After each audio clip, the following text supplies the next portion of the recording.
language pronunciation lessons. Learn English our Judy's. And of course, our topic for today is about tips for speaking English internationally. Yes, but first and foremost, of course, if you are still not our subscriber, don't ever forget to hit the bell button first to subscribe, and also you can follow us in our Facebook page, Pronunciation English Language, and also please don't ever forget to share our video, and please do hit the like for this video. Anyways, to continue, of course, as we promised the last time that we will talk more about your English level. So, our topic for today as we continue is about tips for speaking English, of course, internationally. Yes, so, do you need English to communicate in an international environment? Yes, that is a big question mark. So here are our tips to connect with people successfully when English is your common language. Yes, actually, English is spoken by over 2 billion people worldwide. Yes, that's 1 in 4 people. Yes, it's the knowledge of business and tourism and the language people use to work together. Yes, share knowledge and understand different cultures. Yes. So, as the most common language actually worldwide, English is an incredible tool to help you connect with other people. Yes, but even when you speak the same language, international communication isn't easy, right? So different accents, language levels, and cultural references can make communication very challenging. In fact, it's possible to speak the same language and not understand what being said at all. So, are you ready in our tip? So, here's our tip number 1 is think communication. Yes, this is really obvious actually, but really worth remembering. Sometimes we're so busy worrying about language skills that we forget the goal is communication. Yes, imagine someone says something you don't understand in a course you're studying in English. Yes, do you interrupt politely to ask for a clarification? Or do you say nothing, thinking that everyone else must understand? So the problem with staying quiet is it stops communication. And you're probably not the only person who hasn't fully understood whatever your language level. You have every right to ask questions. Yes, check you've understood and participate. In fact, it makes you a good communicator. So, our number 2 tip is checked understanding. Yes, checking understanding isn't just the responsibility of the listener. Yes, when you're talking, try to build in opportunities to check people have understood you. Yes, you could say, do you know what I mean? It means to check your main point. Yes. Next one is, are you following me? It means during a longer explanation. The next one is this clear? Or am I being clear? It means especially for instructions. Yes, so the next one is what do you think?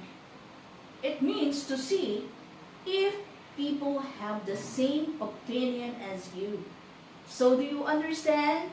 So the next one is keep it simple. Yes, this is number 3 tips.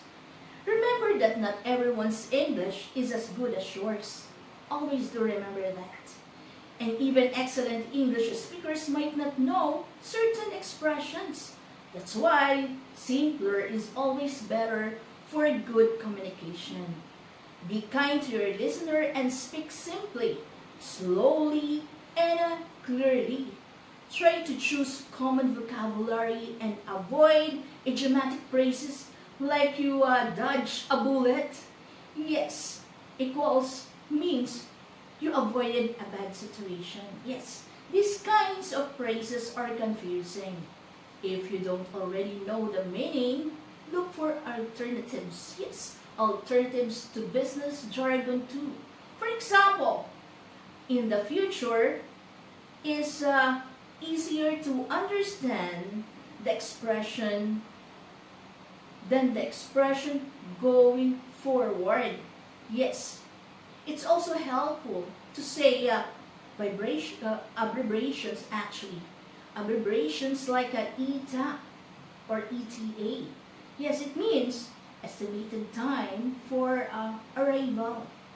In full, unless you're sure people are familiar with them. So the next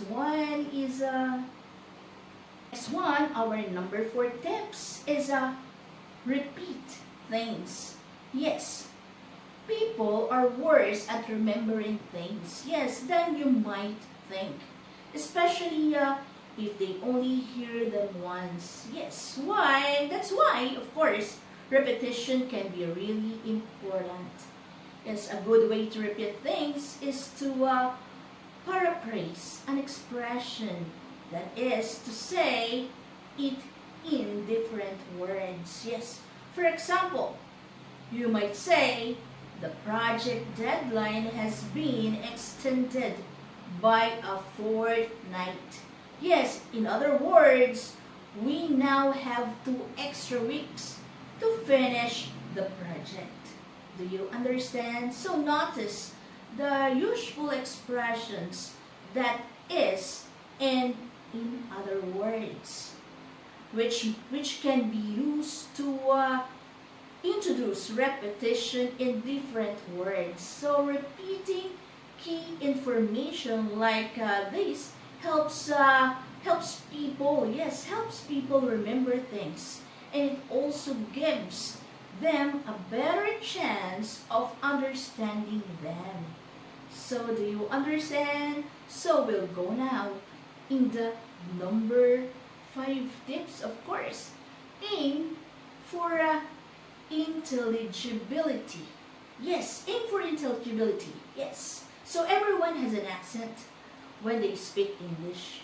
Yes, your accent might say something about where you're from, the places you live and worked, or where you learned English. Yes. So and that's a beautiful thing. Apart from being an adorable part of you, of who you are, of course, your accent doesn't matter. What does matter is that people understand you. That means you need correct pronunciation, or at least correct enough pronunciation for people to easily recognize the words you're saying. Being understandable is called intelligibility, and intelligibility, not accent. So do you understand? So it is the big one to work on. So we'll go now in the number 6 tips, of course. So the number 6 is work on your pronunciation. Yes, it's a double win actually. So when you work on your pronunciation, you improve your intelligibility, yes, and that makes you a better communicator. But that's not all. When you improve your pronunciation, you also improve your understanding when listening. That's because you're aware of how words and phrases sound, so you recognize them more easily when you hear them. So here are a few things you can do to improve pronunciation that have big positive effects on both intelligibility and listening skills. So, are you ready? Always do remember this. When you learn a new word, make sure you know the pronunciation. Make a note of individual sounds and word stress when writing down new vocabulary and phrases. Always to remember that. Be aware of connected speech. Yes, how the end and sound of one word can affect the beginning sound of the next word. For example, the phrase law and order can sound like a person called Laura Norder. So do you understand? Notice also that we stress the words in a sentence which are most important for meaning. Having good pronunciation is amazing. Is amazing for both being understood and understanding. Yes, so it's a double win actually for your communication skills. It's a double win for your communication skills. Yes. So, there you have it. Our tips for speaking English internationally. So that's all for now. In the next time, we will still talk more about your English level. So that's all for now. Thank you so much again. If you're still not our subscriber, don't ever forget or don't ever hesitate to, of course, to click the bell button first and subscribe. And also, you can follow us in our Facebook page, Pronunciation English Language. Don't ever forget to share our video and please do hit the like for this video. Anyways, thank you so much. Have a great and a wonderful day. So keep safe and God bless. Until the next time.